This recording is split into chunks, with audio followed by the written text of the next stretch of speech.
So welcome everyone to the community session 3, room B. Today we're going to be talking about connecting diverse audiences in Globe and beyond.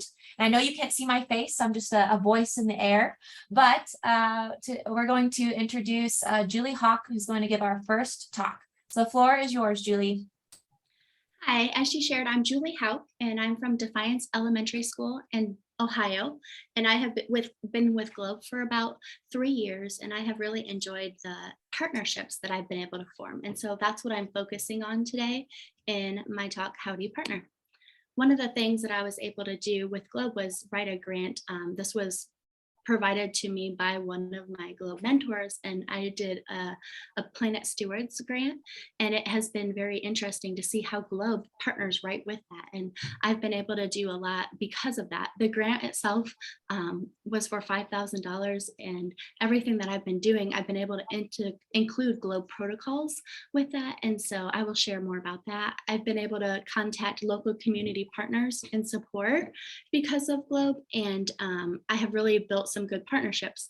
And then I've also partnered with other people with Globe around the world and did some things with a STEM campaign this past year. So I've been really excited to see the growth that Globe has given. My grant, as I shared before, really helped because it gave me a platform to talk to a lot of these partners. I would go in and say, I have this grant with Planet Stewards, and my focus of that grant was to increase carbon sequestration. And I was able to plant trees and other types of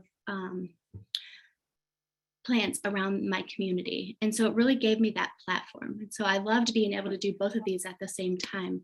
One of the things that I first went to figure out before I began the grant was to find a local nursery in my town that would be able to support me with my planning process. And so I did. I found a local nursery, and they have partnered and been able to provide all of the trees that I've needed. And now this next year, I'm going to be doing more with actual plants. So it's kind of grown from that. But I was so thankful to find this partnership. I have a florist too that I'm going to work with next year that does a lot of like perennials and things such as that. And they contact me with, okay, this time of year we have buy one, get one free. And so I'm able to be on the inside of a lot of these pieces. And with Globe and my tree, I was able to do a lot of the tree protocols and soil protocols. So this has really tied together well. My partner, because I am not a 501, is Defiance Dream Center, and they're a volunteer group I found in my community, and they're a nonprofit, and they are their vision is to have people in the community serve. And so whenever I need volunteers, I go through them. We have over 100 volunteers. And so as this grows, I'm able to make it even bigger. And through that, I'm able to share about the Globe app and about how they can do Globe at home. A lot of them are really enjoying the cloud observations. That's a really good place for a lot of them to start, but it's given me again that avenue to talk with them more about Globe. And so they've been helping support my process with this grant. This is a picture at my elementary school. I was able to do a planning day, and these students earned this reward, and each grade level planted a tree. And we were able to talk to them about the importance of Globe. I also brought out my infrared thermometers that day. They were able to do surface temperature. We looked at the clouds. We talked about the importance of planting trees. And these kids are going to see this tree every time on our environment and think about that. We also planted trees along this drive here. Ones that had died in the past, we were able to plant new ones. So I really was able to find in my community some of the needs that were going on, and I was able to meet them. Again, it gave me more avenues to do Globe with students because I had this money and the support from my grant. So here's some students doing dissolved oxygen testing, and then measuring the trees and doing the tree protocols. And again, I would be able to expand on this because of all of these partnerships. One thing that I did, and this wasn't at my elementary, it included 4 counties in my area, and this was a central location of many of the elementary schools. And so there were students from multiple schools that I did this. It was a summer program, And again, I reached 4 counties in my area. I had the Terra rover, and so that measures surface temperature and is able to take that data then and put it into a graph. That's one piece that I really like. We had a partnership with our soil and water district. They actually came out to the location with me, and we brought a sample from their location in another town, and we're able to do the water testing with those students and share about some of the benefits of what the soil and water does as well. So again, another great partnership that was formed. I was able to work with some people internationally. So I worked with a teacher in Croatia on a STEM discovery campaign, and my students were selected to be a part of this and have their pictures honored. And it was called Look Up, and it was using just cloud hunting, and we would have the students get involved with that. They could also use Globe and put it into the app, but that wasn't a requirement to be a part of this campaign. And so I really liked that. It was a very good way to get connected with other schools. And so we've had a partnership now since then. I also was able to work with, and this is one of the other presentations here during the annual meeting, a Globe After School Kids Club with Toledo University. And it combined many students across the US, and you can see all of our locations here. And it was an online platform. We started this with COVID, and a lot of things have changed since, but we kept this going, and I was so grateful. We have NASA scientists that join on with us. And so it's been a really beneficial program for my students. I invite all of my 3rd grade students to this, and however many can come. My daughter right here is a part of it as well. So that's been exciting. And then from my community, we formed a leadership group. So Youth Engage Leadership is what I do, a group of students, and I have a student now from a grade band of grade 3rd through 6th grade. And we go around our community. It started with us doing projects like Clean Up Your Parks Day, and it has just grown. And so they have been able to work under our foundation in my community. And anything that we need, we're able to do through this platform. We've also done a youth business fair. So I've expanded again by using Globe because of so many of these connections that I've been able to make. One of the places that I was able to plant was this Penny Nature Center. And so we planted over 100 trees here at this location. And so students can come and use this nature center and see the efforts of the grant that I did. Here's me actually planting and others helping out with the planning. And again, Defiant Soil and Water was part of that project with me. We also were able to take a field trip to their location and do the water testing there and be a part of Globe in different places in our community. It gave me the connection to talk with them and say, hey, can my students come and see what is going on in your environment there? I also worked at our college in the area, and I was able to host a STEM night. So it was my college students and another science professor working with me, and I brought 3rd grade students, and we did a STEM night with parents and everything involved. And that was a great turnout. Here's the article that was in regards to that. And again, next year, I think we're going to make it even bigger than just 3rd grade. We will invite more students. Then we also planted at a local therapeutic riding center called Lily Creek Farms. And the students planted trees there because their path for these horses needed shade and other things. And then we also did a field trip there, and the students got to ride the horses and see some of the benefits that the horses provide for special needs students. So there was a lot of education too about why we're doing what we're doing. I have just loved getting to grow my partnerships because of Globe. And so I want to be able to help anyone else that is looking for partnerships. And so that is why I also shared my contact information. If you have any questions, feel free to contact me. Thank you so much for your time today, and I'll take any questions that you have. Thanks so much, Julie. Does anyone have any questions? We have time for about one question.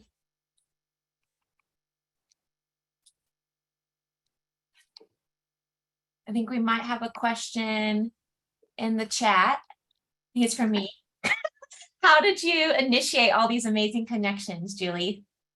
Yeah, and I think that's the whole benefit of having a grant or something. And again, you wouldn't need a grant. You could go in and say, hey, I'm a Globe teacher and I have this ability. How could I partner with you? And I think that's the initial step. But had I not had that grant, I don't know if I would have taken those initial steps in reaching out to some of the even businesses or people that are concerned about the environment in your area. Like I said, my soil and water has been very important. I've also partnered with my library. Now we're going to make like a plant sharing table outside the library. And so there's things that have come about that I don't believe would have had we not had that initial conversation of, we're both doing this and care about these things. How could we work together and become partners? And again, it may not always work out the same. I've been, thinking this would be a great partnership at times, and then it doesn't work out, but another one steps up. And so don't be discouraged if you try one and it is not the right fit. But I've really found there's a lot more available than what I thought there would be. Awesome. Thanks so much, Julie. It's a lot of really great partnerships and inspiration for other teachers. So thanks so much. You're welcome. If you have other questions for Julie, please put them in the chat. She will be most likely more than willing to answer them. But we're going to move on to our next lightning talk with Heather Mortimer. So Heather, if you want to go ahead and share your screen.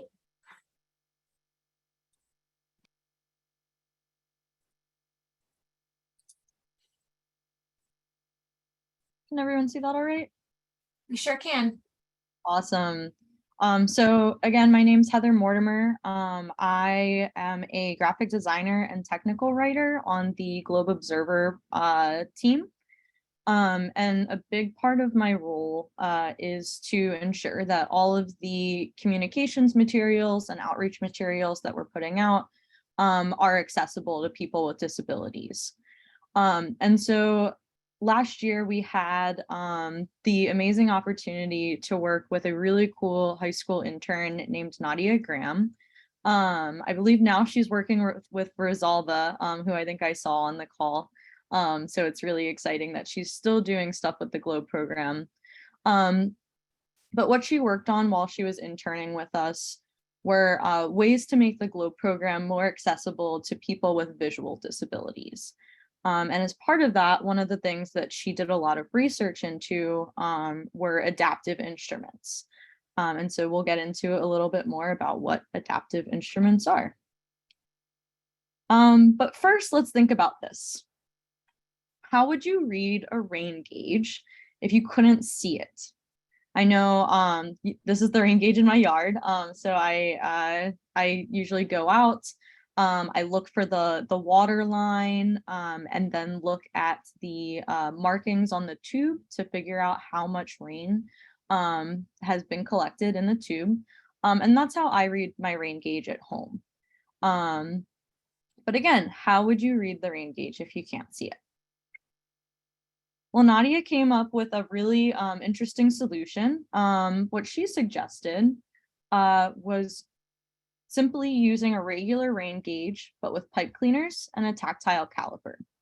So the way this would work is you would dip the pipe cleaner into the rain gauge, lay it on a flat surface, and then use the tactile caliper to find out how much of the pipe cleaner is wet. So you can do this entirely using the sense of touch rather than sight. So that's an example of an adaptive instrument. Unfortunately, a lot of scientific instruments are designed exclusively for sighted users. On the bright side, they often can be adapted for people who are blind or have low vision. And so the way that you would adapt an instrument is to use either tactile or audio adaptations so that the instrument can be used and read with other senses. So things like hearing and touch. So I wanted to start by going through some audio adaptations. Everything I have on the screen is a talking instrument. And so the way these work is that sometimes in addition to, they read the measurement out loud instead of just displaying it on the little screen. And fortunately, a lot of these are available right off the shelf. You can order them online. They are available through a lot of different suppliers. And you can find both infrared thermometers, probe thermometers, kitchen scales, tape measures, and even a compass. There's also a talking version of the LabQuest 2 that is available, and that's called the SciVoice LabQuest 2. In addition to these instruments, there are potentially other ones that can connect to a computer that has assistive technology installed on the computer. So things like screen readers. So this is something that I have not gotten a chance to look into very much, but I would love to hear from anyone if you know of any instruments that can connect to a computer that has assistive technology installed on it and is compatible. So next up are tactile adaptations. And so these allow students to use touch rather than sight to read the scientific instruments. There are a few that are commercially available. A lot of times they have Braille or other tactile markers on them. So there are Braille tape measures. They're also at the top of the screen. This is a tape measure that actually has little grommets marking the measurements on it, as well as things like measuring cups with Braille markings. The little orange device that's sort of egg-shaped is a vibrating liquid detector. So the way people use this typically is that you hang it on the side of a coffee mug and pour the coffee in. It vibrates once the water hits that first level, or the liquid hits that first level. Add sugar and cream, and then it vibrates again when it hits the next level to keep it from overflowing. So this is something that could potentially be used for other liquids in situations where that would be helpful. There are also some different options for DIY adaptive instruments. And so you can find these things called bump dots, which are made precisely for this purpose of marking the location of different elements. You can also just use any like raised or textured sticker, potentially, you know, the things that you put on the bottom of chairs to protect the floor. You can also use wax sticks or pipe cleaners to create tactile markings, and you can actually write your own Braille. So I have at home the Slaton stylus, which is the little tray shaped thing that has the pin. And it was very inexpensive. It is a bit tedious, but it's actually pretty easy to learn how to use. You can just watch a YouTube video. I had a lot of fun trying it out, and I'm looking forward to using it to label things.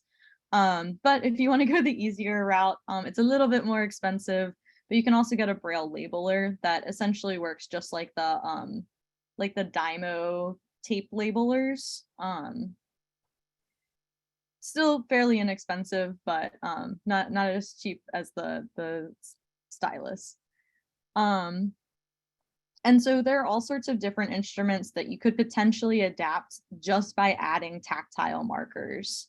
And those would be instruments you already have laying around. But I need your help. So like I said before, I work on the outreach materials for the Globe Observer app. So I don't actually use too many instruments, and I know there are lots of people here who have a lot more experience using Globe instruments and working with students on those Globe protocols. So I'm really hoping that a few of you were inspired by this presentation and thinking about ways that we can create more DIY adaptive instruments. The problem with some of those off-the-shelf instruments, there are kind of three big ones. They can be expensive. They can also be hard to find. And if you can find them and can afford them, they might not actually meet all of Globe's minimum specifications. But there are potential ways to come up with other DIY solutions. So I have a couple examples here. The one that takes up kind of the whole side of the screen is a talking pH sensor, This was created by a group that I think is based out of Italy. And so you can see it looks like it uses a microcontroller, probably an Arduino. And from what I understand, pretty much any DIY instruments created using one of these open source microcontrollers can be programmed to also announce measurements. Another solution comes from the Perkins School for the Blind. And so what this is an adaptive graduated cylinder. Basically, there's a Braille ruler on a float. And so as you add liquid to the graduated cylinder, it will push the float up. So if you have any students who are interested in kind of DIY maker type stuff, this could potentially be a really great project for them. And so I wanted to end with a quote from Nadia that I thought would really resonate with this group. She shared this during her weekly water cooler, and she said, "A lot of blind students struggle with science, mostly due to the visual aspect. I think it's a great idea to make Globe accessible because I can actually participate alongside my sighted peers. I wouldn't necessarily have to be the one who waits for their group members to describe what's going on." So thank you all so much for listening in. And please feel free to reach out with any questions or ideas. Like I said, this is a passion of mine. So I look forward to hearing from you. Thanks so much, Heather. Are there any questions? There were a few in the chat, but I think one of them got answered regarding the price points. I was really appreciative of you to add those different price points in there. Any other, let's see if there are any other questions. Nope. Well, if you have any questions or ideas for Heather, please share with her. Heather, I would actually love a list of these instruments that you've come up with. I'd love to get this added to the Globe website as a resource for teachers. If that's something we can work together to get going. Yeah, absolutely. Thanks, Heather. All right, so now we're going to shift gears a bit to the science working group. They're going to be talking about the protocol bundles. So let me spotlight a few of you here. See, we got Becky. Okay, shall. You can go for it, Becky. Okay, great. Hello, greetings, good afternoon, morning, evening, depending on where you are. Going to talk about the protocol bundles in this session, and I'd like to acknowledge the members of the science working group listed here, some of whom are on the in this session. I believe I saw Joy, Costas, and Amid, and Grace as well. So thank you for joining. Okay, right here. Now, why is that not moving for me? There it goes. Okay, yes. So here we are of the science working group, the entire members. The protocol bundles have been in development for several years now, and I'm actually, and I should introduce myself. My name is Becky Boger, and I'm a member of the science working group. But I'd also like to give a special thanks to Amulika and Margaret, who are no longer on the science working group, but did a tremendous amount of work on these protocol bundles. So what I'm going to describe initially here in the beginning of this talk is what the protocol bundles are. For those of you who may not have used them or are not aware of them, give some updates with some new additions to the protocol bundles, and also then see if we can get some feedback from the participants here as to if they've used them, how they've used them, and so forth. So the protocol bundles, to locate them in the first place, is if you go to the Do Globe, once you go onto the landing page of the Globe website, and then go to the Earth as a System protocol bundles. And when you select on that, you will then get a list of the bundles that you can go to and select from the variety of them, which I will show you in the next slide or two. Now, these protocol bundles, why were they created in the first place, is to encourage Earth system inquiry, to promote the connections among and within the different spheres, the hydrosphere, biosphere, pedosphere, and atmosphere, to encourage collecting new data or use the wealth of data that's in the GLOBE database. Engage students in relevant topics such as air quality, urban heat island, and agriculture. And when we give you the list, there are many different topics that students could choose from. And help students and teachers select IVSS research project topics. So here are the list of the different types of protocol bundles: agriculture, air quality, ENSO, mosquito, ocean, rivers and lakes, soils, urban, water cycle, water quality, and weather. So one or more of these is going to be applicable to the place in which people live around the world. So if you're not by the ocean, you might be using river or lakes, or use a different one, or use existing data to learn about the connections in the Earth systems and the role that the oceans play. So the layout of each of these different protocol bundles follows a similar pattern in the types of information and the way that the information is provided. And there are different topics or different sections that you can go to provide student and teacher support. So for each bundle, they'll give which GLOBE protocols are included. In this example, I'm using the air quality bundle.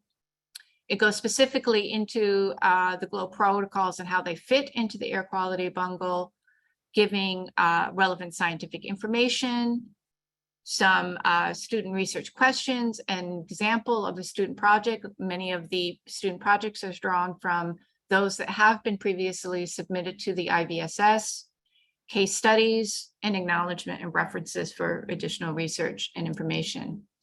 So I'm going to go to the website, and hopefully I'm not going to have any trouble with my connection, and just go through and show you how the layout is. So here it is in the Do GLOBE. You go select Earth as a system community. If you scroll down, you get into the Earth GLOBE protocol bundles, and continue to scroll down. You can see each of these different bundles and select from the one that is of interest to you.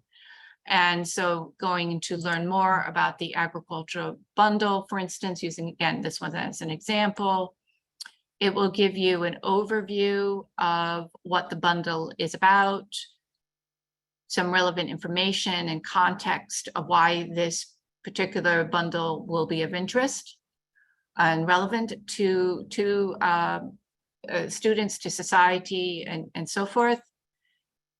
If you clicked on each one of these, it will look at what protocols that could be used in this bundle. It doesn't mean you have to do all of them. You can select which ones you want depending on the questions that are being asked, but looking at the types of connections between, in this, pedosphere, biosphere, hydrosphere, atmosphere. It provides some background as to air temperature. Why is this, or how is this a part of the bundle topic? Looking at the atmosphere, relative humidity, and so forth. Land cover, green up, phenology. Agriculture is really an integrative topic, bringing in all of the different spheres, and many of the bundles are individual protocols into the bundle topic. It gives you some graphics as to how to see those connections and how it's relevant to the topic at hand. Again, more scientific background that you can incorporate. Again, this could be utilized by both students and by teachers. Some research questions to get the thinking process, if you want, going as to what types of research students might want to do, what types of questions they might want to ask. A case study example. This is looking again at, but this is taken from, I believe it was particular one was from an IBSS project that was submitted by students, and I see Hamid shaking his head. So I think Hamid was the lead person for this particular investigation. So if you have any questions more, Hamid might be the better person to talk to about that. But you can see going through as an example of what students have done. And so give ideas of what other students might be able to do. Summary about it, and then some acknowledgement and references. So each one of the different protocol bundle topics will be organized in a similar way, so that you can look at that and get a sense of which ones you might be wanting to use if you're a teacher, which ones might be want to use in your classroom. It's been wonderful in this meeting and going to different meetings. We are actually seeing in some of the meetings that we've attended at each that they are being used by the community, and this is wonderful. And we need to see how and get more information about how the protocol bundles are being used, and share out different ways in which the bundles are being used, and maybe build a community of practice around these bundles. So here's one, and Hamid, I unfortunately didn't attend this session, but this showing how this has been used by some people in the classroom. So in another session I went to by Christy Buffington, she developed some of these. I'll show them to you, the link here. Question formulation, a technique as to how to use an overall general big question, how to refine it into one that will be used for student research. So she has shared these templates that she's created for her classes, but I'm assuming that since she shared them, that they would be available for others to use as well. Let me go back here, back to the slideshow. So, so this is just giving an overview, and I asked my colleagues if they have anything to add to this, but we would love to get more feedback from the GLOBE community as to how they're being used, which ones are being used, how the students are responding to these bundles and this approach, and what challenges that they have. So I would love to, I'm going to stop sharing my screen, and so that I can see the chat better as well, to get feedback and a discussion going on as to how to broadcast and make these bundles work for teachers and students. So if Hamid and Kostas, if you have anything else to share, please do.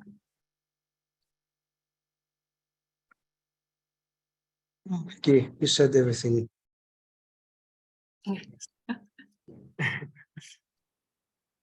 So if they have, do anybody have any questions, or has anyone in this session at least or tried using them? Have any feedback on the protocol bundles? We're very receptive to making things better and changing.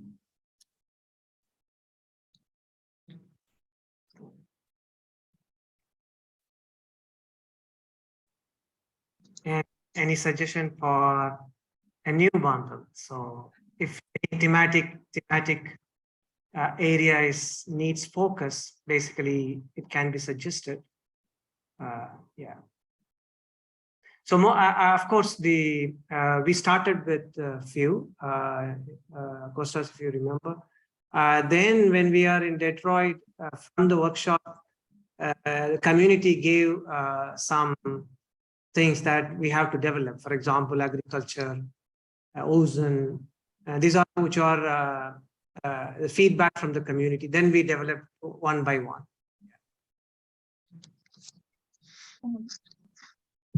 Yeah, I see a nice comment from NR who got mad because they were not available when teaching was made.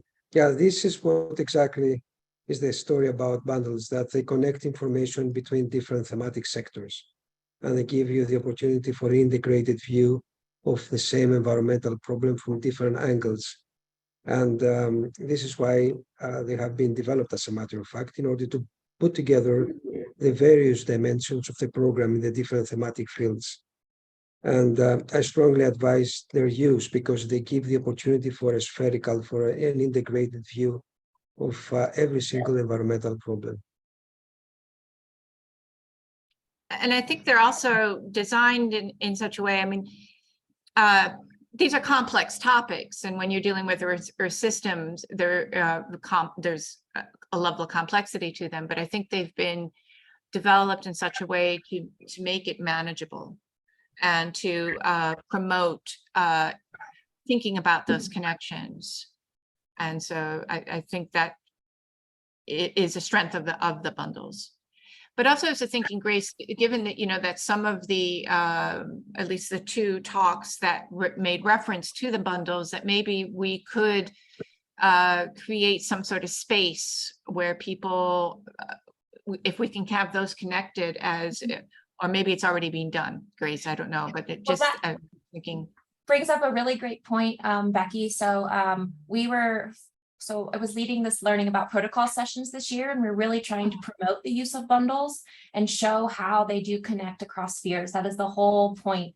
And that's the really beautiful thing about GLOBE, is that you are basically inherently looking at Earth as a system, even when you're just looking sometimes only at two protocols. And the bundles allow you to make those connections, even broader connections across the different protocols offered by GLOBE. I love the idea of making a repository of these different materials. Something actually, as we were talking, Becky, something I was thinking of maybe a next step for the science working group for us to think beyond the bundles is, you know, what activities that GLOBE already has that integrates some of these bundles, you know, maybe not, you know, probably indirectly, but now we can directly relate them to, like, I know we have a weather activity, and that could be a resource for the weather bundle, for example. And then, of course, you know, with our carbon cycling, that can really go into agriculture and these types of things. There's different activities that go along with those different bundles that I think even fit in almost better now that we have these protocol bundles put together. It really lays down the overall foundations needed for some of those learning activities. Another thought too is, sorry, Costa, Sure, go ahead. Becky. I just saw there's a suggestion for another bundle about fires. Yes, that would be indeed something very interesting, to combine temperature, soil humidity, the wind speed and direction, and other parameters, especially with respect to biodiversity, well, with respect to the flora in the forest material, and so on and so forth. Yeah, I mean, it's a field that it's very useful in order to put all the information together. That was a very nice suggestion. I like that because we have a lot of fires recently. Yes, in many parts of the world actually are having a lot of fires. I'm seeing Brian just had Campbell just had a question about incorporating the SMAP block pattern soil moisture into the bundle. So we could definitely look at that. Yeah, thank you for that. The other thought too, in terms of these bundles, is connections to the sustainability development goals, that maybe we could weave that in, and as well, looking at the fires, you know, a backdrop or a driving force is what's happening with climate change and how that's impacting agriculture. So, you know, students could be focusing on a topic like agriculture, not the only one, and how that's being impacted by climate change. So there's a lot of relevant topics that could be connected with these bundles. Definitely. Yeah, the key aspect of, there are many, of course, all of them are very good resources. The key aspect, I feel for the GLOBE teachers who are guiding students for IVSS project, if they go to the research question section, they can get a lot of ideas cutting across from local, national, and local regional issues pertaining to environment. And because that's what I saw when I was with a school teacher program in the Globe. They know the protocol, but they do not know when they see the problem in the field. Like, for example, they go to agriculture field where there was a issue, the productivity of the soil was going down, that salinization was building up. Then immediately they connect to protocols, but the interaction is very difficult for them, school teachers. So this is a very good resource for them to see if they have at least one or two bundles, if they are very, clear about that. The moment they see, they can easily build the hypothesis very quickly. So that was a very interesting part of the bundle. Awesome. Yeah, Amit, I'm glad you brought that up because I made a comment about how we, try to use other IVSS projects as case studies to show that the students, even before we had bundles, they were inherently making the connections already. And so they're just great examples of already how the students were thinking in an Earth system way. And now we can use those for better, even more examples for more teachers and more students to do this type of research. So I really appreciate that you mentioned that because it was just awesome to find some of these projects from years ago. And it's like, oh, they already did it. It's great. So I think we're running out of time, but there's a Yep. question from Marina, how to present the resources to all teachers. So you're asking for Marina as to how we can do this? Well, Grace may have an answer. Yes, to that, I was but- asking because a lot of teachers do not know about the resources. Right, And I wanted to speak also about the language problems. So there is a lot of people that do Globe, but they can't find the resources by themselves. So how to help them to find them? Yeah, for sure, Marina. It'd be great if we could get some of this information translated, from the community. That's a maybe something that we could look into as working groups across different working groups working Yes. together. I know, Marina, you're part of the DEI group, and of course the science working group is talking here. And I know the education working group also gave some input for the protocol bundles. But it might be a really good starting point to have some of these translated. And call out to the community to get some of these resources translated so they can be better utilized. Yes, that's one of the things I wanted to talk about. Oh, okay. Awesome. great. Chris. Christianis, do we have time for one more Yeah, of question? course. Yep. Christianis, you have your hand raised? Yes, I will have more like a comment about this language barrier issue. In Latvia, we also have this problem that many teachers are not proficient in English enough. So we have the protocols, all the protocols translated into Latvian already in the beginning when we started, and we did it ourselves. And this year we're also going to translate this description of Urban Protocol bundle and disseminate it to the teachers so they are aware of it. And I would suggest to follow this example and just do this translation. If you are able to do it yourself, do it. Maybe find some grants that would finance this job, this working time you are putting in. Or if you can find some professional translator who is also familiar with the topic and with Globe. That might be even better, but it might also be more expensive. So these are options. Look at them and decide for yourself. Thank you. Thank you. Thank you, Christianis. I took a lot of notes there.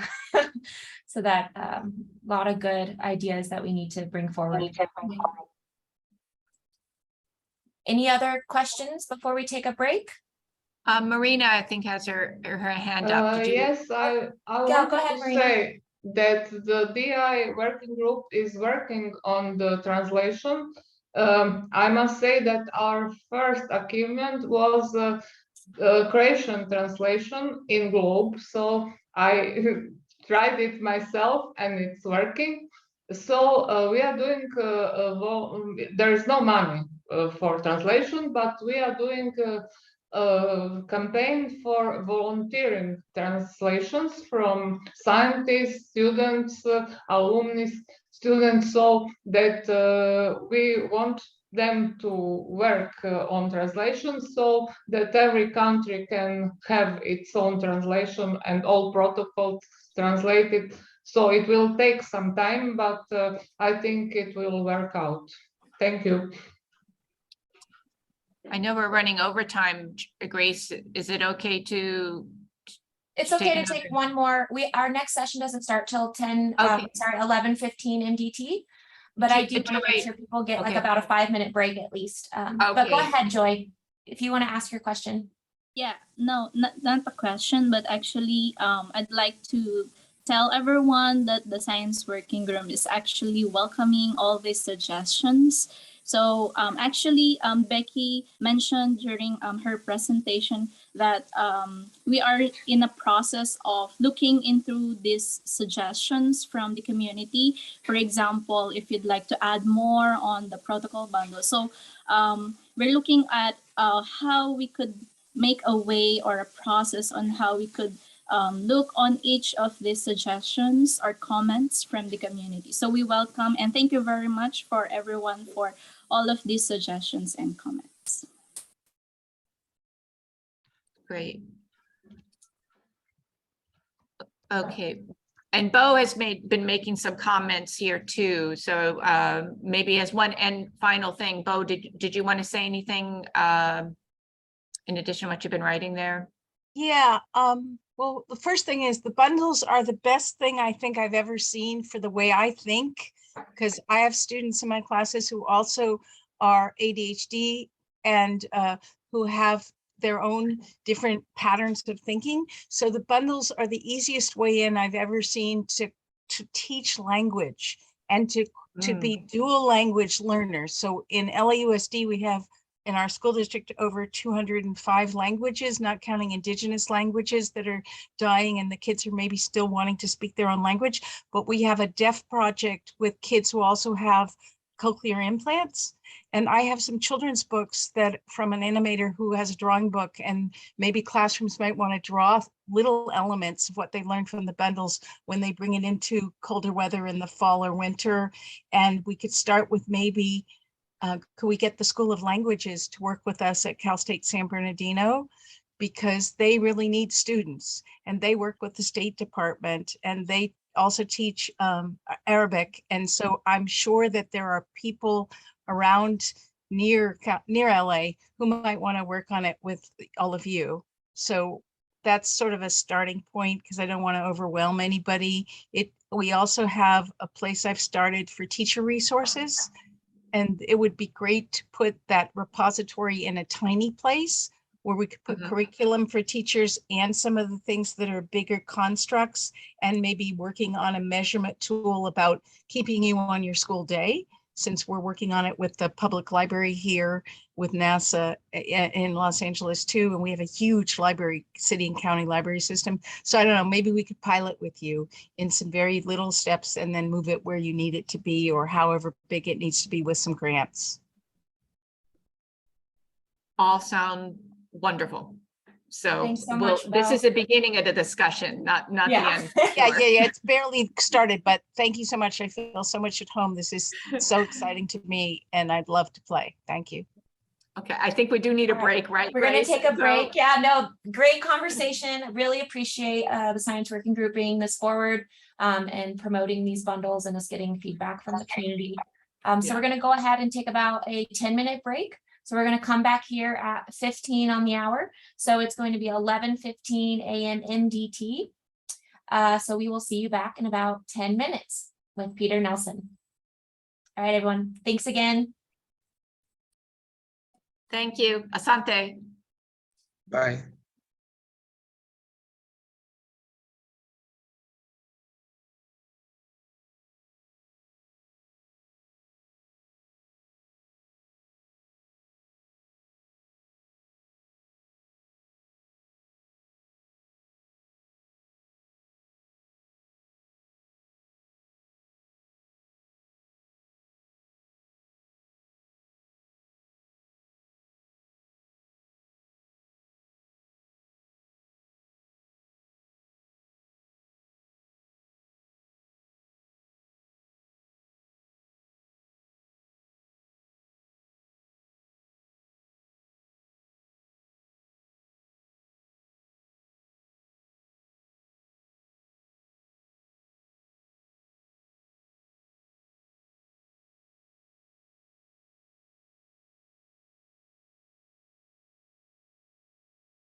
Hey, Peter. Hello, Grace. Hey. And hello, everyone. A lot of people are on a break right now. We ran a little over, so people are coming back from the break at 11:15. So I'll probably start your presentation at like 11:17, if that's all right Perfect. with you. Yeah, no problem there. I would recommend, you're listed as host, so if you just want to go in and rename yourself, because when I spotlight you, I want people to know your name. Yeah, perfect, Grace. I can do that. Awesome. Yes, host number 500.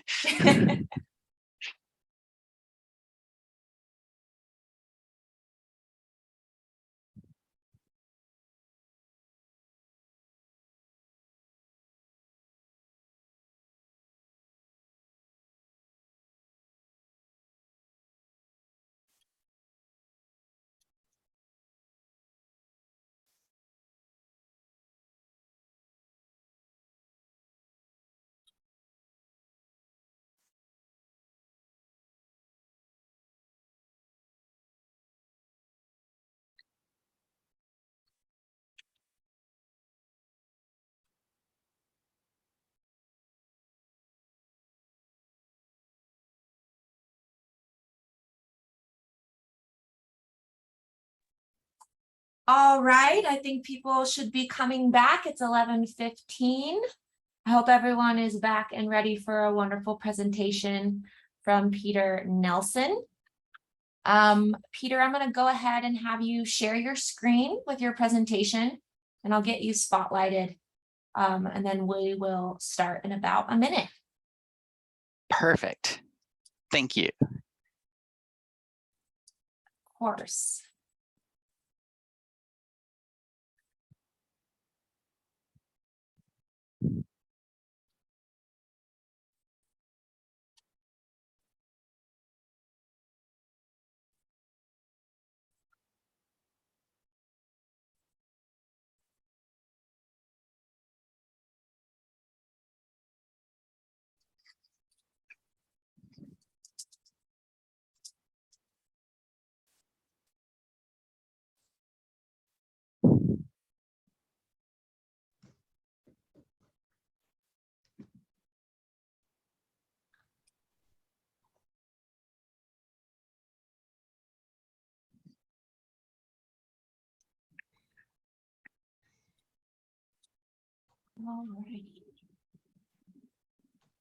All right, Peter, I'm going to pass it off to you. I'm going to go ahead and give you a nice spotlight. So you are highlighted on everyone's screen, and the floor is yours. Excellent. Thank you very much, Grace, for allowing me to come here and do this wonderful presentation for everybody. If you can let me know by using emojis or typing into the chat if you have any questions or if there's any technology issues that might occur during this. And the big thing that I want to highlight is that right now we have the opportunity as the people living on Earth right now to be an important part of science. And remote sensing and what we see from space is a primary thing that NASA has been doing. This weekend, we celebrated the launch of one of our primary Earth observation satellites, and that was the Landsat 1 satellite. And that wonderful opportunity, was a collaboration between the U.S. Geological Survey and NASA to specifically look back at Earth and to map out what covers the Earth. This thing called land cover. And so, this was a primary thing that happened 50 years ago. And in many ways, the science questions haven't really changed since that time. Where are things located? What's the quality of them? Is it really healthy? Is it somehow impacted? These are sort of fundamental questions that are happening. Where are things located? And then we have the questions about how are people impacting these systems? And this perspective from space is one that NASA really has a unique capability and provides insights for all of the other decision makers out there. And so, you know, one of the things that we do as a Globe community is we do data collection really, really well. And Landsat was one of those satellites that from the very beginning was part of the Globe program. You know, in part because of the footprint, the size of those pixels, what it was actually measuring. And so the land cover protocol was really the second protocol that came around. And it was specifically tied to this particular type of satellite data, the Landsat series, with 30-meter pixels on the ground, multispectral imagery, and all kinds of wonderful insights, including this vast temporal or time record that we are now able to really understand and use to map and measure and to recreate the worlds of the past. Sometimes before we were actually making some of these globe measurements, right? Because that's one of the questions that I have is, you know, before 1994, 1995, what was in your community? Or whenever your country became a globe country, what was the baseline or what was the condition of those of the area of your country, the land cover that surrounds that area? Where was the shoreline, this interface between land and water that is so vitally important for a lot of the Earth as a system pieces that we talk about within Globe here? And so, you know, so that site definition is the land cover, and that was specifically tied to this particular satellite. Now, I would just want to highlight that it has been a really incredible technology transformative time since 1995, when Globe first started working with the Landsat data and the Landsat imagery. And so, you know, so that's part of what this data challenge that we have, that we just started yesterday, using the Globe Observer citizen science mobile app tool. We're asking people to go out and actually help us document what you know is changing in your community. And also importantly, what is staying the same. As scientists, we need that contrast between what is static or the same and what has been the same over the last 50 years, and what is changing. And I think that to me is the exciting part that I want to bring you guys all into and help us celebrate what 50 years of observations from space can actually tell us. And importantly, no longer do we have to wait for somebody else to provide us this satellite imagery. In fact, NASA and the US Geological Survey are providing this in really rapid time. And when we think about what we do with remote sensing, why we have things like the ICESat-2 satellite, or why we do some of the different things, including cloud mapping and doing our cloud identification, it really allows us to get at that human scale of what we're seeing on the ground. And Landsat not only gives us that spatial scale to see features on the ground, but it also gives us this time record. And that time record is really, really unique here. And so, you know, so that's what we're celebrating, is this opportunity that we, as the people who are on Earth right now at this time in 2022, we get to record and share and archive for future generations what Earth looked like right now. Are we experiencing big forest fires? Are we experiencing hurricanes? How much forest or how much tree cover do we actually have? These are some of the questions that are ongoing, and there are some really exciting science outputs that are coming out with this. So, you know, so with this, you know, what I want to do is invite you to download your Globe Observer app, or use your Globe Observer app if you already have it on your phone, and join us in this 30-day data challenge that we have in celebration of mapping Earth's land cover. And we are teaming up with the Landsat communication group, you know, to celebrate this. And so there are some wonderful activities that are available. And so I'm going to first start off with just sharing with everybody in the chat what you can actually, where you can follow us along and get a little bit more information about this 30-day challenge. And I'm calling it a 30-day challenge because part of what we want you to do is do many observations, similar to what the satellites are doing. Again, we have this really unique perspective that ground photos can really help us to understand these pixels from space. And one of the unique things about the Landsat program is what we've learned about spatial resolution and what we can see.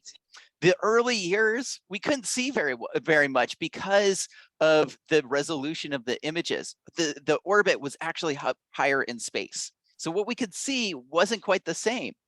So we learned from that and brought the satellite down into where it currently is, 705 kilometers above us, using basically an iPhone in space with some extra information and extra sensors, but about that resolution.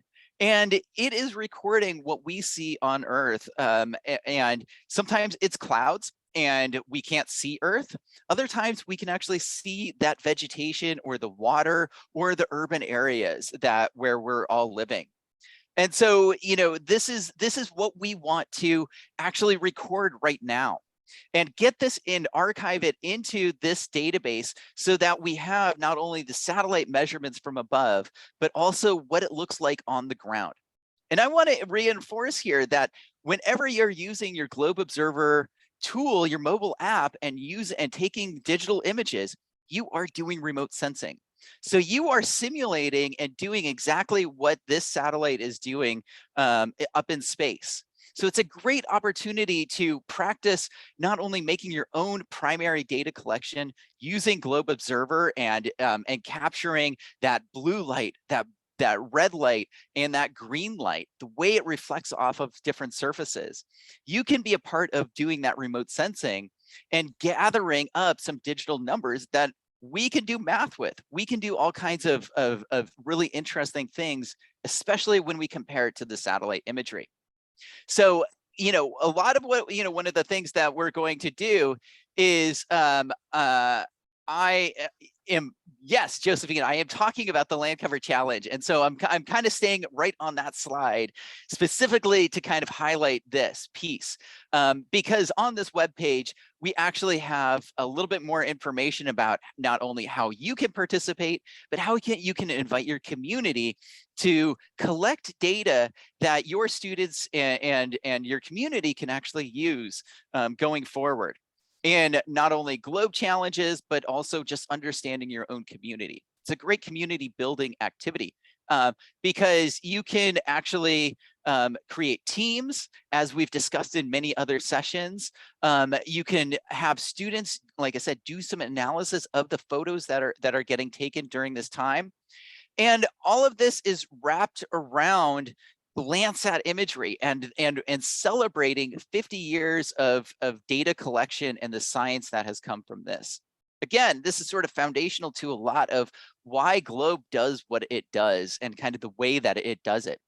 That site definition is actually tied back to Landsat and the satellite imagery right there. And so, one of the things that we're doing is we are working with Camp Landsat. And so there's a lot of fun activities that you can be involved with. And that's what I want to highlight with you this week or today in this session.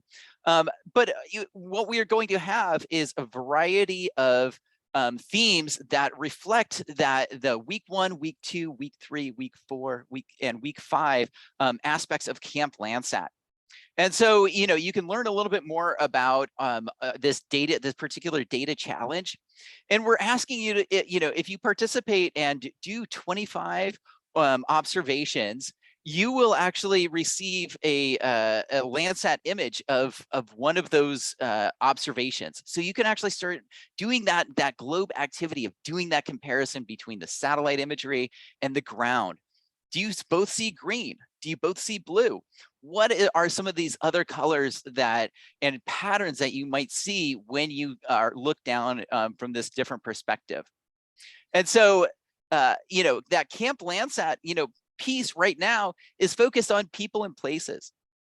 And so, one of the things that I do want to highlight is, go through some of those activities because it will help you to understand the different land cover types that we talk about within the GLOBE program. And there are reasons why we sort of group some things like this. And a lot of it goes back to what is the protocol, or what else can I start measuring now that I know what is in this location? Don't get ahead of yourself and do a classification about the land cover without doing a little bit of that science behind it and doing it in a systematic way, which is what the Globe Observer land cover tool facilitates and walks you through, making that north observation, that east photo, the south photo, and the west photo, as well as that up-down kind of point measurement. So, we're really excited about bringing together the Landsat community and the Landsat science together with our Globe Observer community. So join us in the celebration right here. Because to me, one of the things that has really changed and is exciting is something like this, where you can actually travel along with the satellites. And if you've ever been around me in some of the presentations I've given to the Globe community, I really like to highlight a lot of these tools that are available to you as opportunities to start the conversation about understanding the world around you. And remote sensing, digital imagery are a great way to start to understand something that was only available to us in this time since we put Landsat up in space. And I want to highlight something specific right here that to me is an important part of what the science is and what the Globe community actually represents to me. And part of that is this idea of public science, and having this Globe database that actually allows students to archive their measurements, to archive their knowledge, so that other students 5, 10, 15 years from then can actually look back and understand the world of that time and what those students were actually seeing. And that generational science is something that to me is unique about this community. And this ability to have access to knowledge like this is also something that was revolutionary with the Landsat program. And, having an observation from space like this for public good with public access was something that even today should not be taken for granted. Because it costs money and it takes time and effort to do this, and it takes dedication. And that's one of those things that I see when I start looking at the Globe database. And so, when I am looking at satellite imagery like this, I'm always wondering, what the heck does this look like on the ground? And I love that, this really interesting piece right here, it allows us to look at the interface between the ocean and the land. And we can start to see patterns and structures that are not obvious on the ground. And, and here, this is one of those places that scientists have been predicting will be changing over the next 20 to 50 years, right? We've got a lot of predictions based off of these measurements that have come from the Landsat program in particular.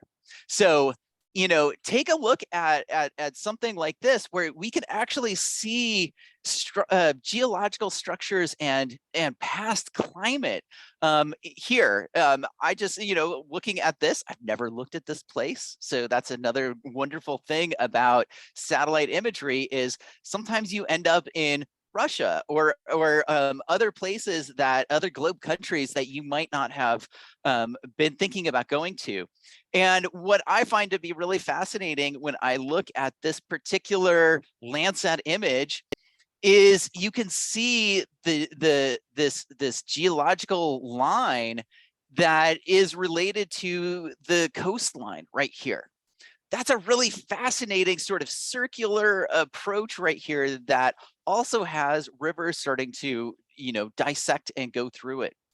So one of the things that I think about as a teacher right now is, wow, what kind of questions does this satellite image start to just bring up inside of you?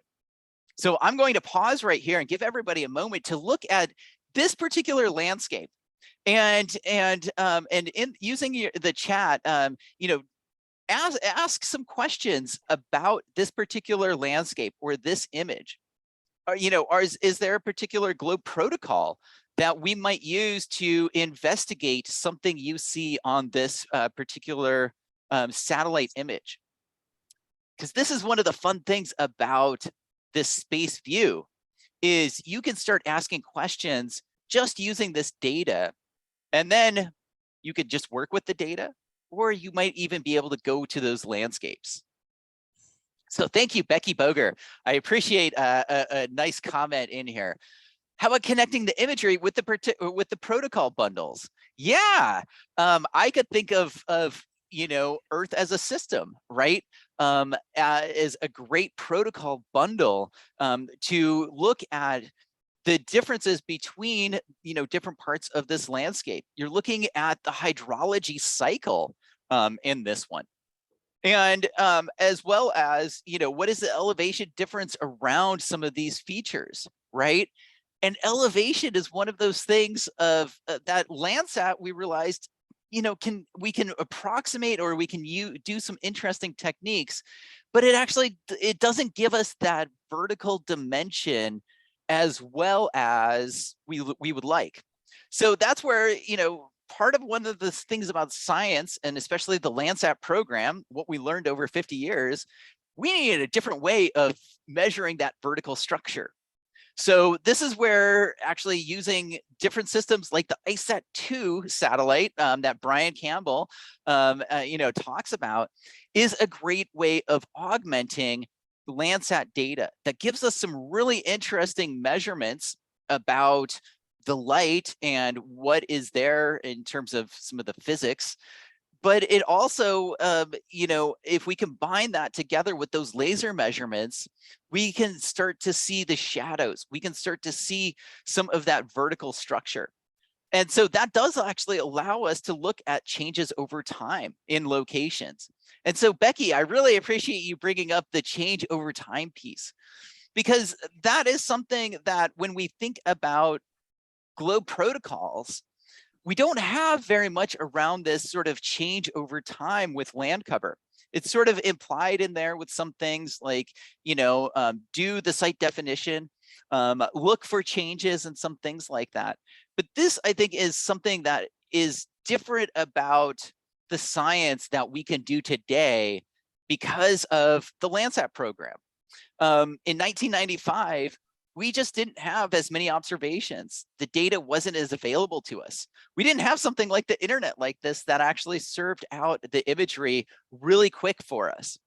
And so, you know, now we're doing these time series analysis. And if you pay attention to our not only Camp Landsat, but also our Globe Observer Land Cover Challenge, you'll get to learn a little bit more about this new science that is looking at how we can actually see trees grow over the 50-year record, how we can see some of the land cover class changes that happen, or sort of the way the land cover class can actually change within there and go from a low density forest to a high density forest over this amount of time. And so this time dynamic, again, is one that I'm really excited about celebrating this year, because we're only able to do it by working together and passing knowledge from one generation to the next generation. And that's what the GLOBE program is all about. So Becky, you brought up this idea of how has this delta changed over time? And so, you know, one thing that I want to highlight is the exciting opportunity for you to actually answer that question. So let's do that, Becky. I am going to keep this up, and I am going to take us to another tool that we have highlighted before. Now, again, the U.S. Geological Survey and NASA are the primary sources of your Landsat imagery. And so, but there's a lot of places that you can start to find copies of that imagery. Google has their Earth engine, and they are processing it and trying to make this data accessible. But don't get confused. this is the primary data is stored with the U.S. Geological Survey and NASA. And so if you ever want to work with the primary data, that's where you go to get it.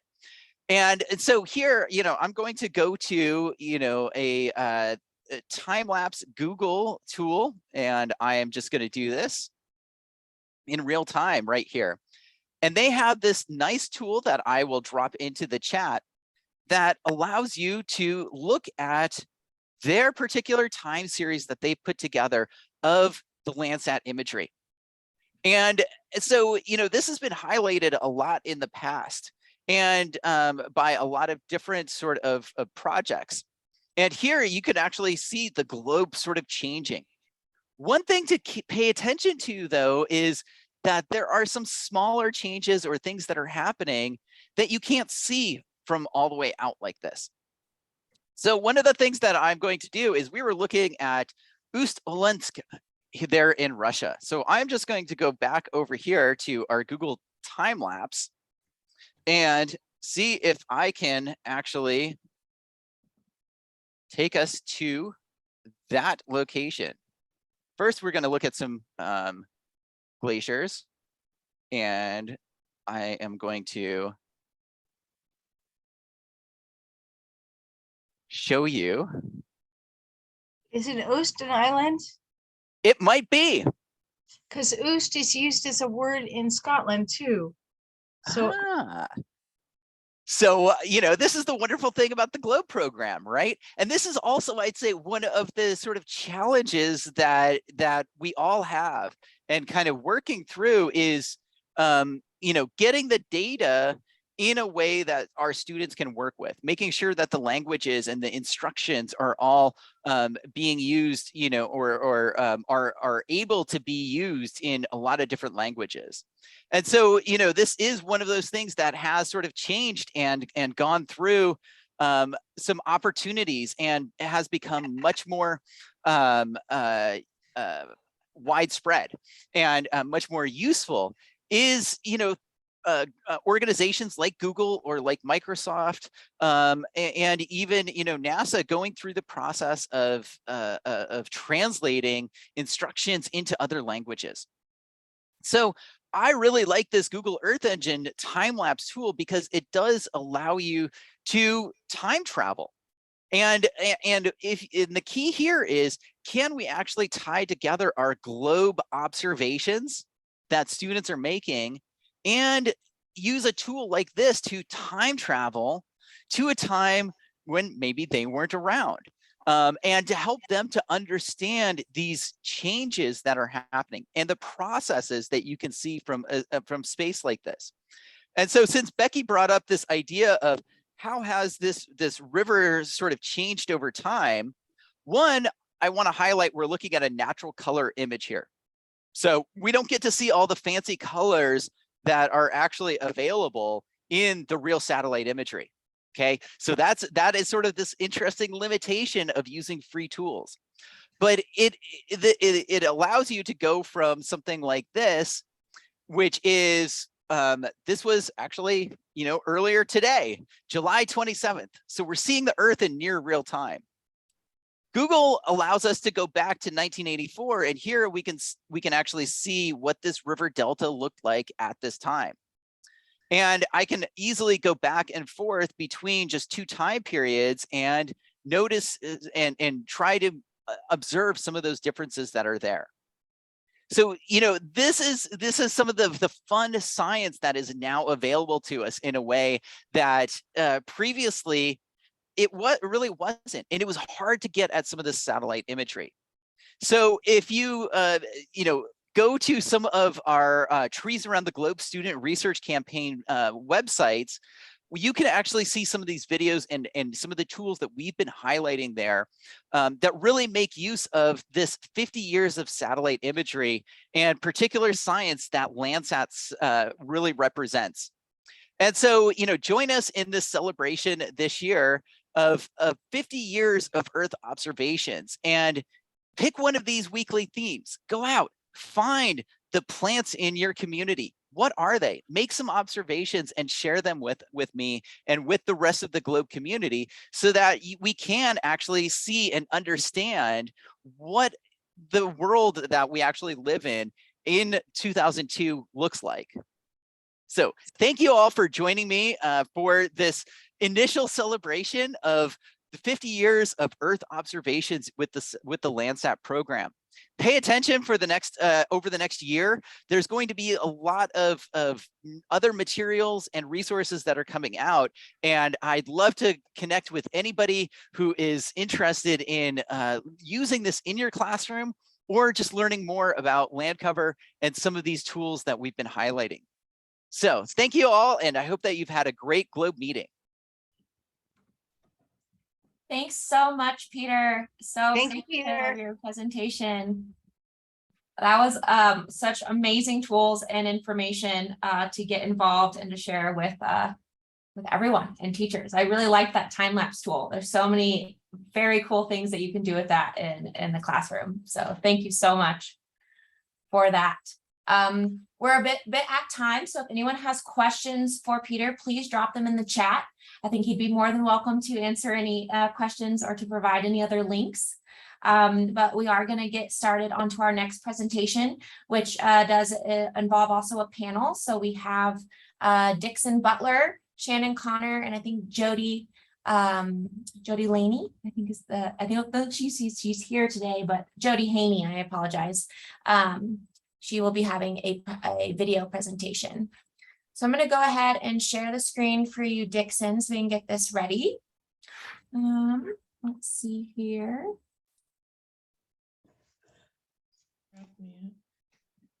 All right. All right. Well, welcome everybody. This is a wonderful meeting. Oh, this is the other way. There we go. All right. Well, YLACES, in many ways supports the GLOBE program and lots of things that go on with GLOBE. We've also been major advocates for GLOBE's move to having student research and having it be a major portion of the GLOBE program, whether it's the International Virtual Science Symposia or the Science Symposia around the United States. We're very much in favor of that being where we go to get the students to really understand and think scientifically and really have internalized the scientific method. So there we go. She's moving it. Okay, great. So basically our thing is you learn science by doing science, and we support. Oh, the post is spot. Okay. So we do all of these things. If you heard Allison Leitner's answer to one of the questions yesterday, her answer about what her objectives are and looking forward for the whole GLOBE program, they exactly match what YLACES is about. That we want students to learn and carry into their adulthood the ability to think scientifically and to use that ability to deal with problems, whether they're personal and local or worldwide policy decisions that they are citizens making an effect in. So we've supported lots of different ways of doing this. Some of you have received equipment from us or materials or supplies. We've also supported both local and regional science research symposia. We've made the Youth Environmental Science Medal and given a grant to the organizations designated by our medal winners. And we are out there actively advocating, as we're doing today, for including student research in science and environmental education. So students will come away with that real learning of science. Next. So there you see it. Equip the rising generation with scientific habits of mind, a phrase that the National Science Foundation taught me when I was responsible for their budget. And basically, we're going to need that. I mean, we're facing all kinds of decisions as stewards of the earth, but also as stewards of our local communities and even making wise decisions for ourselves. And the ability to think scientifically really helps complete our intellectual learning that begins in the humanities with communication skills and continues into the social sciences with skills for getting along and working with one another. We need to work with the outside world, the earth and the universe. And doing that requires to have scientific understanding. Next. Okay, so there's some examples of grants we've given. The Harris Center in New Hampshire did macroinvertebrate sampling. We provided equipment. 600 students in multiple schools have gone out and taken samples of water bodies and following the macroinvertebrates, you know, the freshwater macroinvertebrate protocol of GLOBE. And that's a real indicator of water quality, a nice biological indicator of water quality. In Detroit, we had upper elementary and middle schools, and they went out and did water quality monitoring and also collected weather data and used them to compare and collect GLOBE data right there in a very urban setting. You don't have to be out in the countryside to do this, to do GLOBE.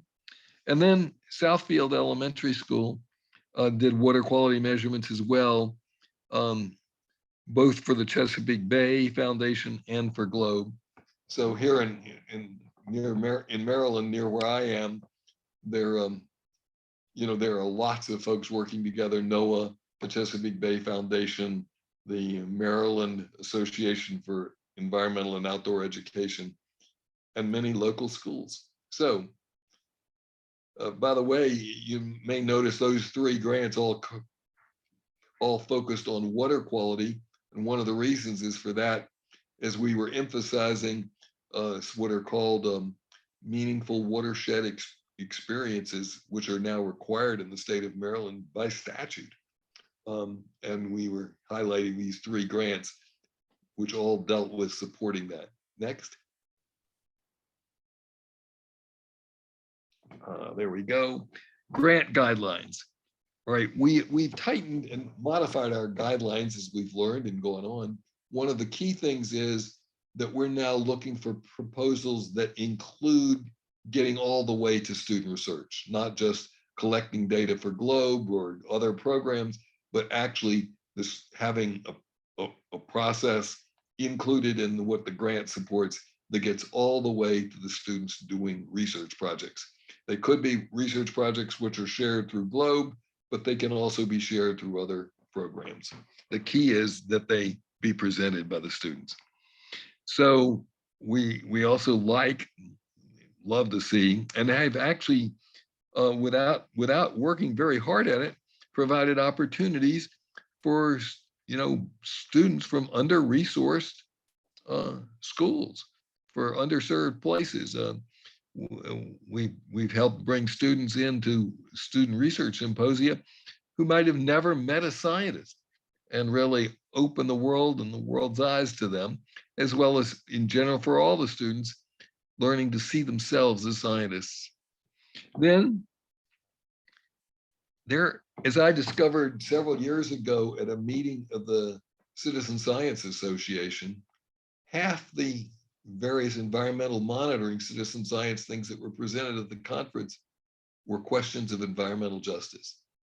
And so we fit into that as well, perhaps in the future as we pick up monitoring of air quality more locally than rather just through the aerosol protocol, that we can get to where we're really contributing, but there are other ways in which our temperature monitoring contributes to this whole question about who's experiencing real environmental problems and who's experiencing environmental problems that are worse.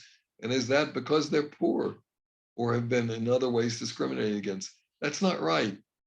It's our environment for all of us. And we need all of us to have a chance to live in the cleanest, best possible environment that we can get at. Next. Yes. Is there another slide? There we go. Okay, so there you go. There's our web address, wilaces.org. and, grant guidelines. Now, our next deadline is actually in January 2023, but we'll accept proposals at any time and take a look at them, particularly if they're not overly lengthy. But it also means I like ones that are really good and that actually get all the way from what we can do to help get the process started all the way to the students actually doing research and really incorporating this scientific thinking ability into their mindset. So we encourage you to consider it. If a grant will make a big difference for your organization or you as an educator, don't worry, there's a way to go after it. All right. Now, in summary, I love it. So next we have, let's see, we've got a video we're going to show. Are you ready for it, Dixon? I'm ready for it. Awesome.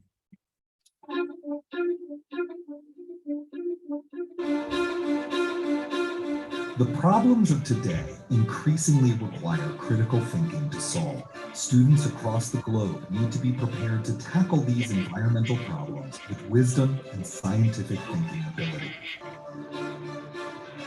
Y-LACES, or Youth Learning of Citizen Environmental Scientists, is a nonprofit committed to providing opportunities for students to experience being scientists by conducting research and presenting their results as scientists at student research symposia.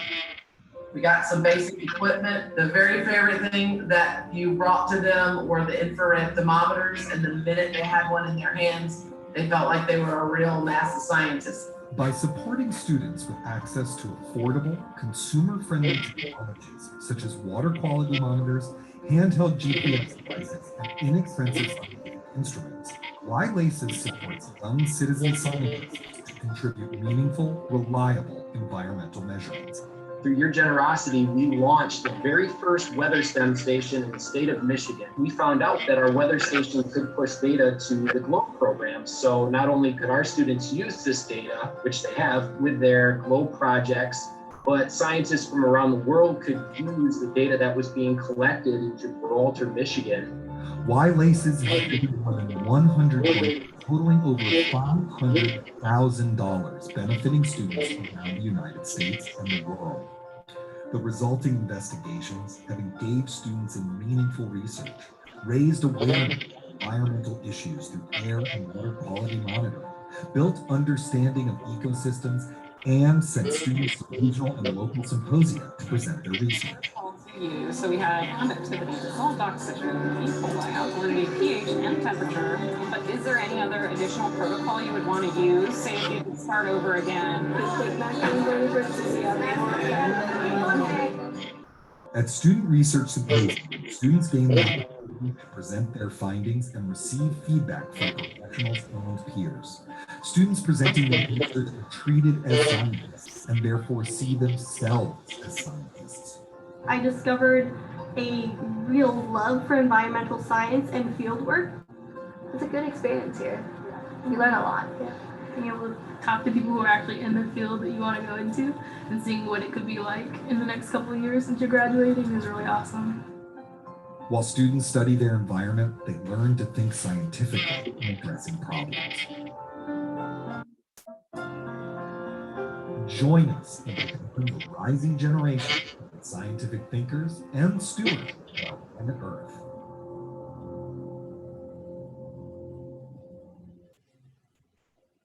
All right, well, thank you all. If you thought you were hearing my voice, the reason is the voiceover was recorded by my son, and at least when he was in high school, girls would call up and start talking to me thinking I was him, and I had to quickly discourage them. So, but thanks to you all, we've apparently gotten some very nice comments on it. And now I'm going to introduce Shannon, who's one of our grantees, and she's going to talk about her results. Hi, everybody. I'm Shannon Connor. My pronouns are she, her.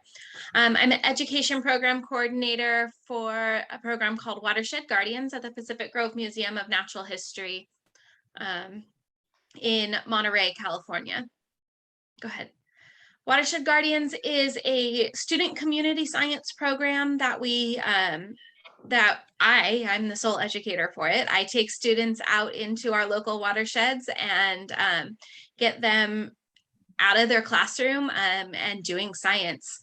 The program's been through several redevelopments over the past 5 or 8 years. Most recently with me coming on board in this past September, where we changed focus to completely be project-based learning, hoping that kids can have 1 to 5 day experiences with Watershed Guardians, where I can come into the classroom, teach them a little bit about the science behind what we're doing and why it's important, and then getting them out into the classroom or out into the field to take their own data. And those longer experiences are true project-based learning experiences where they can create their own research projects. We can do some data analysis. We use the question formulation technique to create testable hypothesis. And even we're even going to be hosting a student research symposium this spring. Next. There are 2 facets of Watershed Guardians. We have the students that are in grades 6 to 12 that come out with me and take their water quality data, but we also have adult volunteers that we've looped into it. When I was reading through and getting trained on Globe, I saw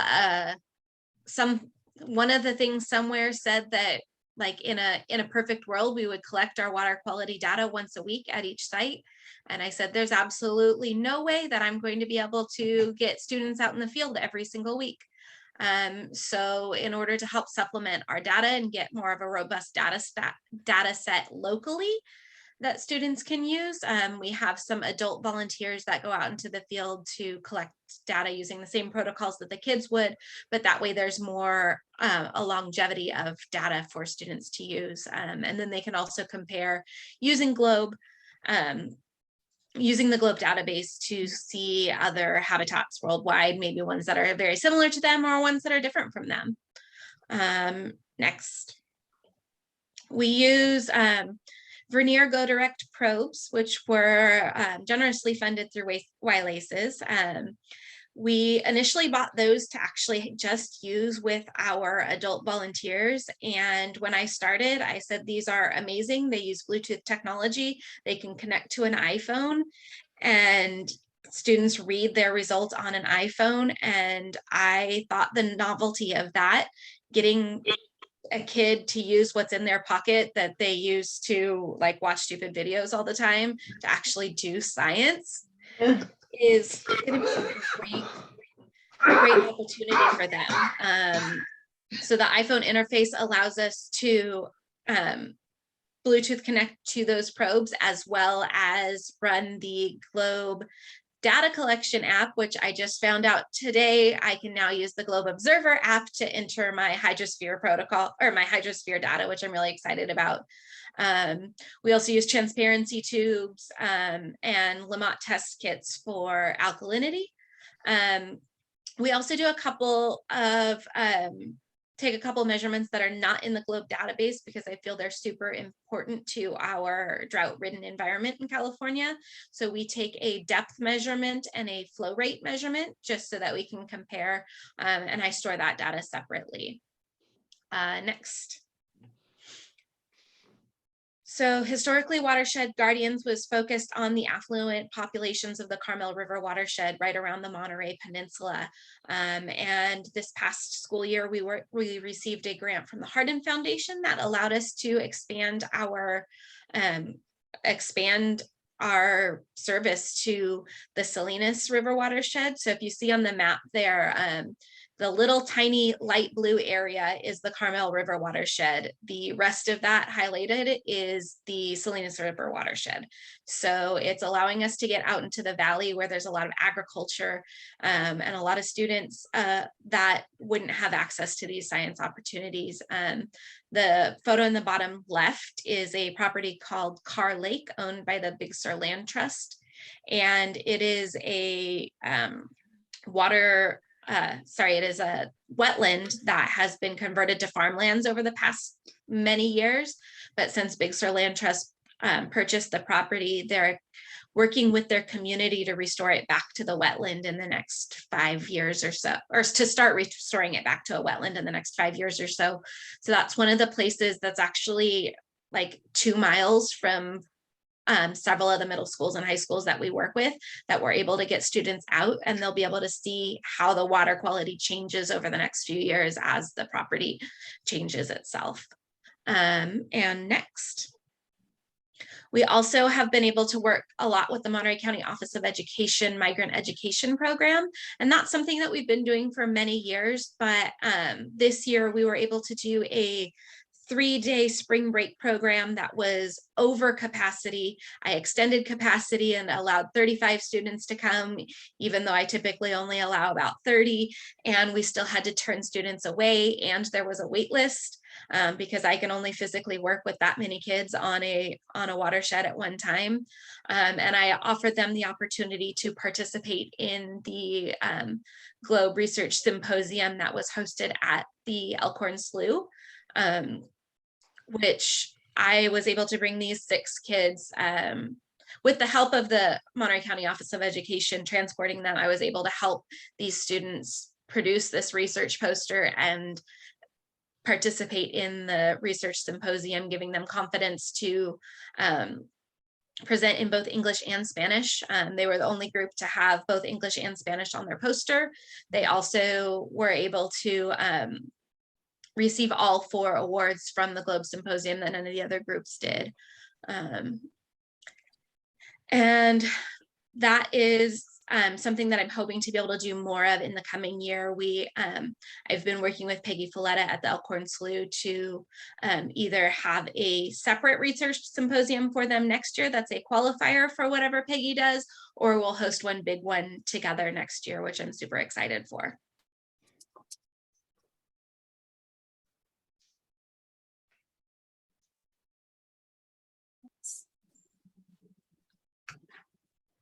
I think that was your last slide, Shannon. Yes, that was my last slide. Awesome. Shannon, thank you so much. I must admit, I'm on the edge of tears with joy for seeing how our grant works with your partnerships with many local organizations to really expand the idea and reach a far greater set of students. We might have time for one quick question. Go for it. Yep, before we show Jody's presentation. Yep. Okay.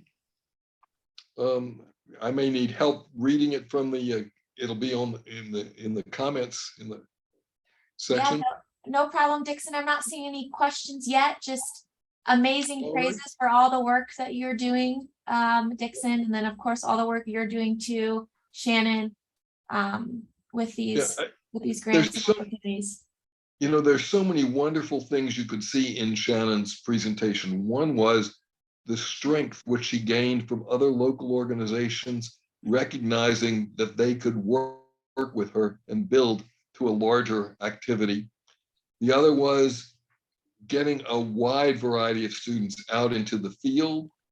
The other was tapping into, if you will, these lifelong learners who would chip in and help take more frequent measurements. From the very beginning of Globe, we've seen adults who live near Globe schools were willing to cover student measurements when the students were on vacation. So that kind of partnership has been there and has long lines of background deep into Globe. It's amazing how we can work together on these environmental problems and environmental understanding. And it's just such a joy to be a part of that. I think we might as well go on then. If we don't see a question, let's go on to Jody. Jody's presentation. Now, Jody's presentation is recorded, but you've heard from her earlier in the meeting because she's the Prairie Project, which is an amazing situation of having prairies adjacent to schools, which are just natural places to do Globe and build student understanding and easily accessible without a long trip. So if you're ready to roll, I'm ready to roll. All right, here, everyone. Hi, this is Jody Haney. Our project is Project Prairie Pandemic.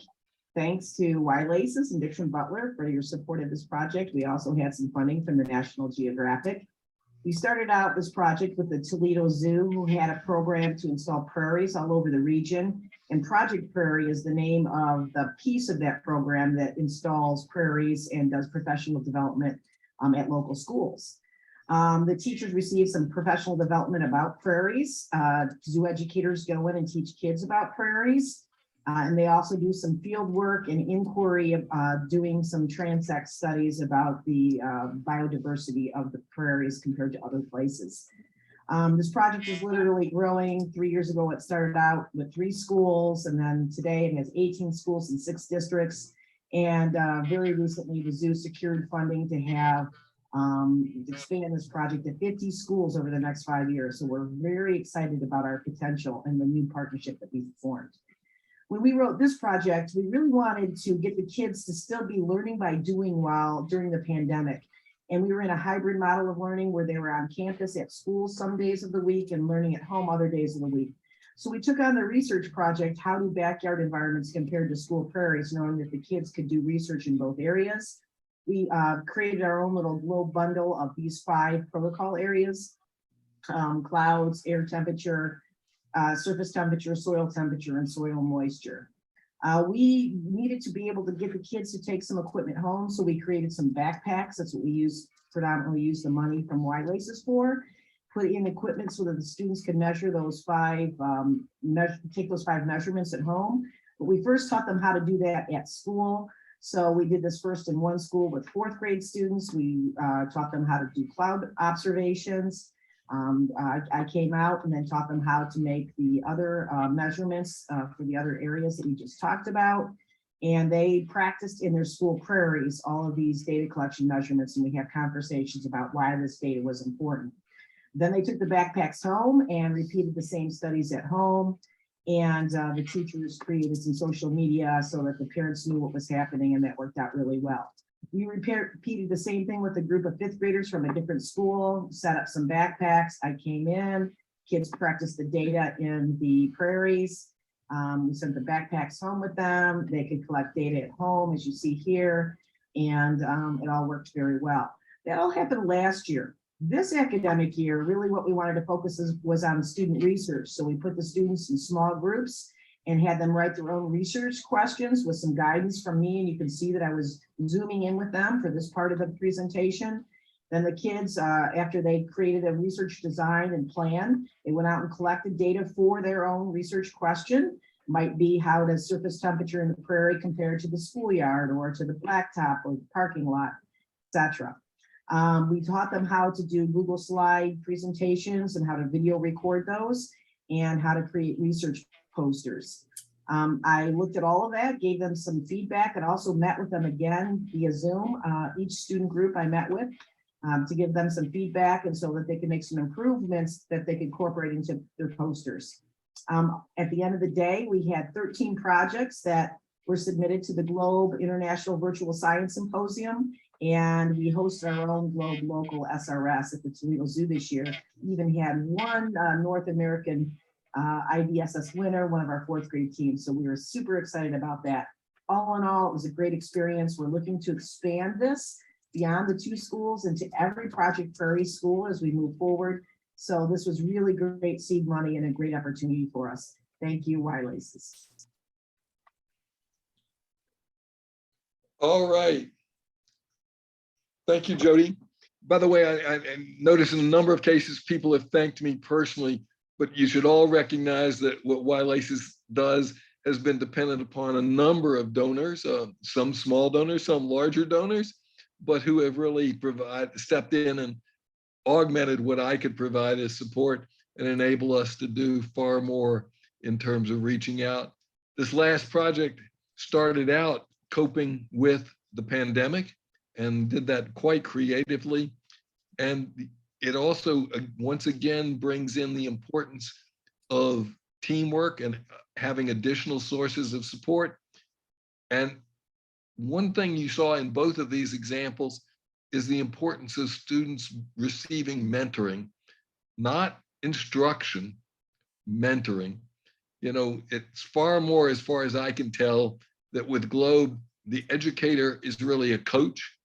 And as with a coach in any sport, you can't go out and play the game for the kid.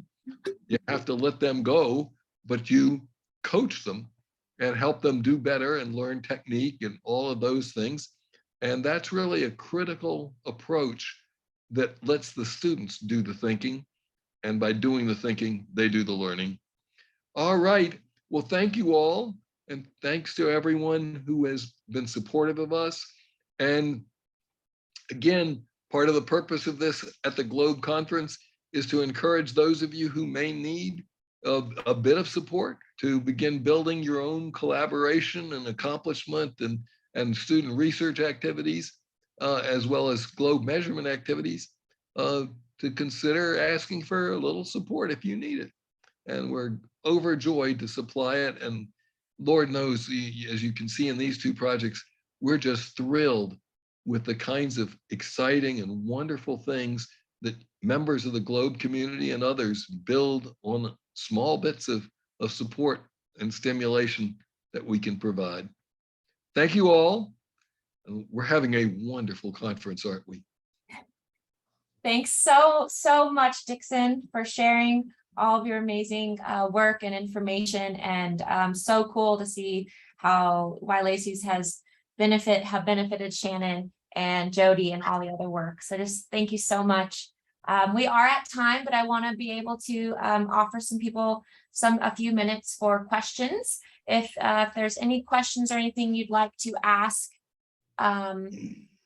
Also, just to let everyone know, Shannon also has a poster presentation, and she was going to have a Q&A later today. So please go visit the poster forum and visit her in the chat box.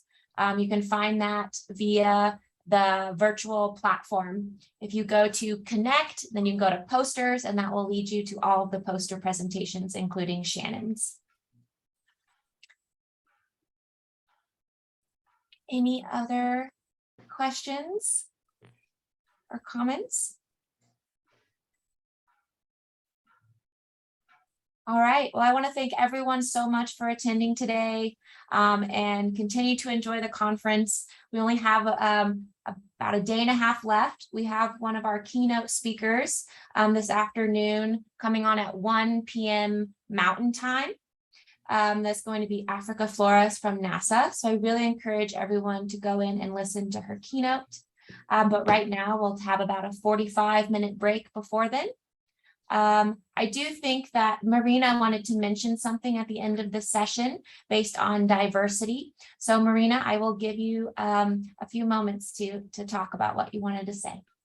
Thank you, Grace. I must say that my school was one of the schools that received the YLACES grants from 2015, and my students did a lot of good work with the local community, just because we got a lot of instruments from YLACES, and a new grant that we received last year has gone to my school and the school in Petrinja that was damaged in the earthquake.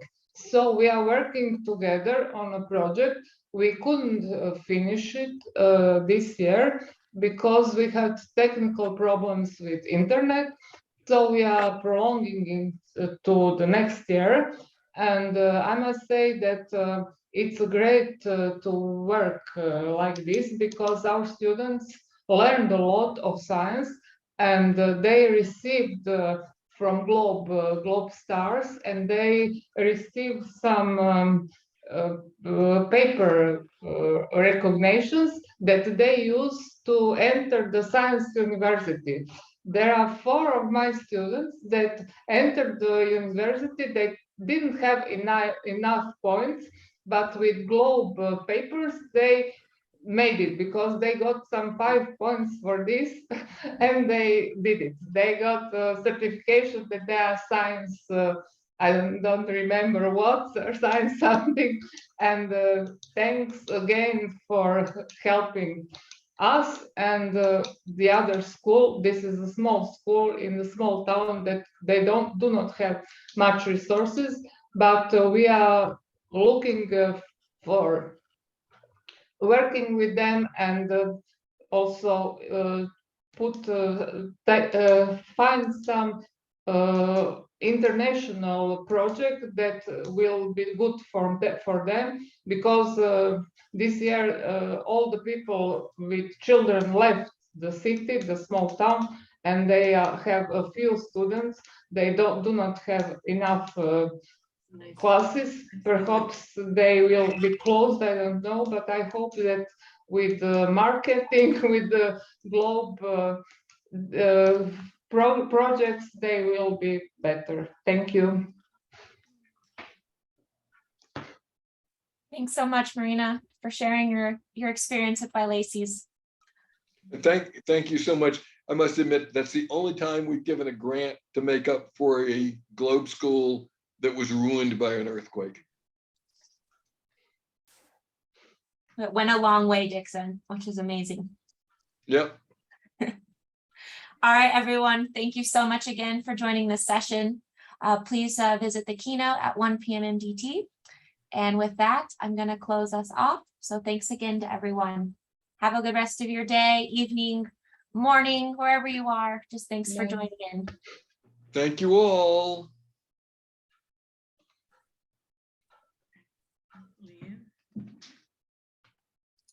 I have all the chat.